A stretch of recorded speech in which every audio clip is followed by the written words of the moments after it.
Welcome back to another edition of Health Hack as I continue this week talking about heart disease and the fact that it is a lifestyle disease and it's something that you can make different choices in your lifestyle in order to avoid or to come back from. It is the number one killer in North America, and it truly doesn't have to be that way. Now, you probably know that stress is a significant factor in heart disease. And so taking action to mitigate your stress is really important. Now, 100 years ago, back before we had all of the heart disease that we have in the world, and actually way more than 100 years ago, humans were walking about 15 miles a day. And now many people are not even walking 15 miles per week. So we are simply not moving our bodies enough. And that is one way that we can address the stress in our lives.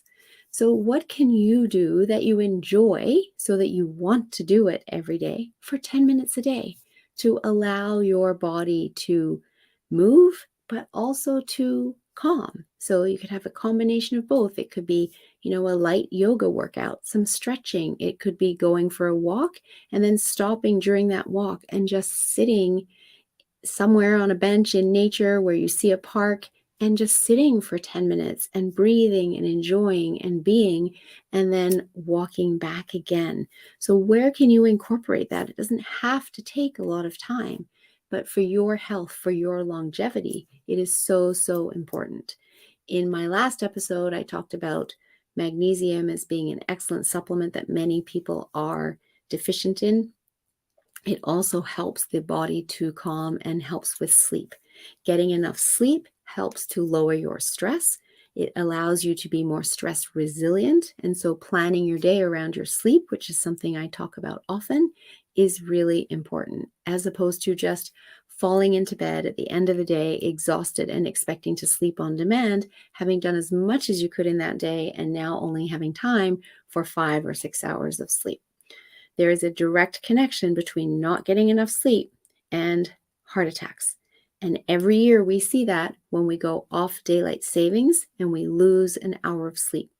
There's been research done, and hospitals report on average a 25% increase in heart attacks the following day when we go off daylight savings. And when we go back on daylight savings and we get that extra hour of sleep, there's actually a reduction in heart attacks of 21%. So your sleep is very connected to your health, your stress levels, and in particular to your heart health. Something else that's very connected, you've often heard if people have high blood pressure, they're being told, to watch their sodium intake. And sodium is one of the electrolytes that are very connected to heart health, along with potassium, and they are partners. If we have too much sodium, it will push potassium down. If we have more potassium, then it will push sodium down. And ideally, we want them to be in balance. So what happens if we deplete our potassium levels? Because it works with sodium, it will then push sodium up because our potassium levels are depleted, and that can actually cause our blood pressure to rise. So that's why you might get told to have less sodium in order to bring your blood pressure down. But really what you need to be doing is addressing the potassium, increasing the potassium to push the sodium down. And that's not a supplement. I mean, it does come as a supplement, but you don't need to do it with supplementation. You need to eat more foods that are high in potassium. And you can literally search online, go to healthline.com. There's a number of different good sites to find really good sources of foods that are high in potassium. And one also that isn't a food, that is a drink, is coconut water. Is very high in potassium. And if you get a good coconut water, which has no other additives, just 100% coconut water, you could just add a glass of coconut water every single day into your diet, and it would help start boosting your potassium levels and drop your sodium levels, and thereby drop your blood pressure.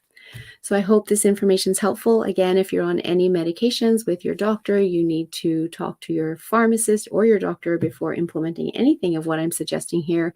What I'm suggesting here is for people that are at that stage where they know that they want to be making better choices so they don't end up with heart disease and they're not on any medications yet, and they can take these natural remedies and start using them right away.